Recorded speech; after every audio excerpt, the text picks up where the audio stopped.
Mobile ko nyuma bada etanyo sole. Nyote wali nyuma lonso.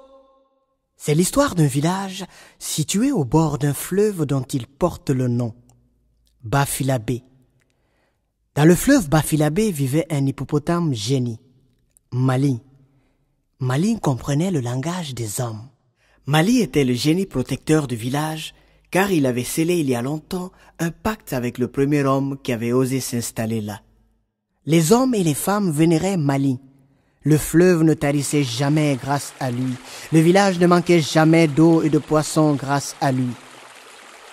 Un jour, pendant que l'hippopotame prenait un doux bain de soleil sur le sable fin et lumineux de Bafilabé, une femme, portant une jarre sur la tête, vint puiser de l'eau.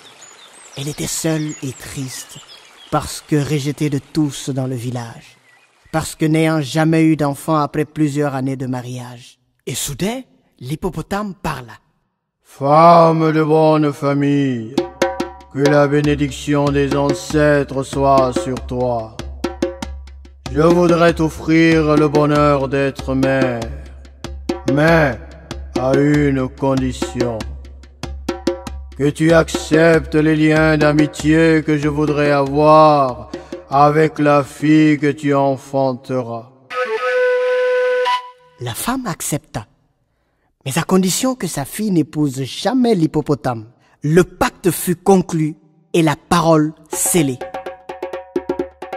Le temps passa et quelques lunes plus tard, la femme mit au monde une belle, une magnifique fille dont les yeux de jade rendaient les étoiles jalouses.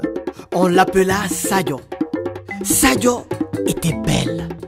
Sadio était si belle que les aveugles retrouvaient la vue quand ils la regardaient.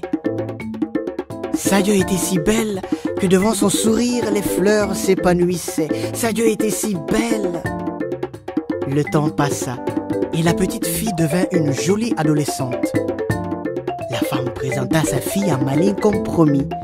Mali et Sadio cassèrent la noix de cola pour sceller le pacte d'amitié. Tous les jours, après les travaux, Sadio venait jouer avec son ami Mali, mais ami de veillée. L'arbre de l'amitié, la complicité ne grandit pas sans vent de jalousie qui menace de le briser.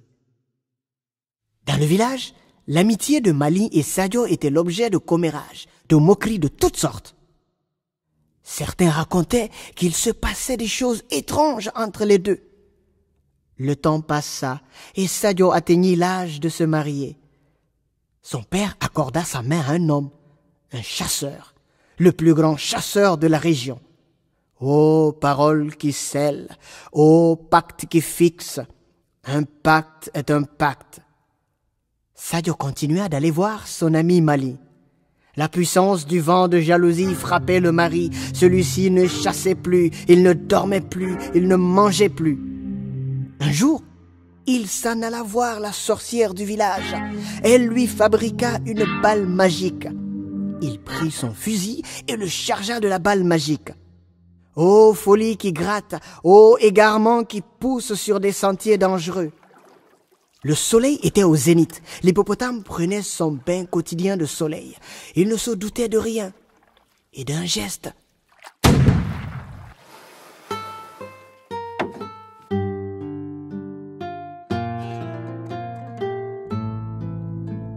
Sadio, de loin, ressentit un picotement.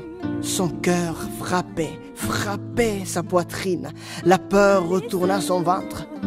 Le mauvais pressentiment noua sa gorge. Ses pensées, comme si elle le savait, se tournèrent directement sur son ami Mali. Elle courut de toutes ses forces vers le fleuve. Elle trouva Mali qui gisait dans son sang. Mali pleurait, Sadio pleurait, et au rythme des derniers battements de son cœur, le fleuve se vidait de son eau. Plus de fleuve, plus d'eau, plus de poissons, plus de champs. Et la famine s'est abattue sur le village.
Yamana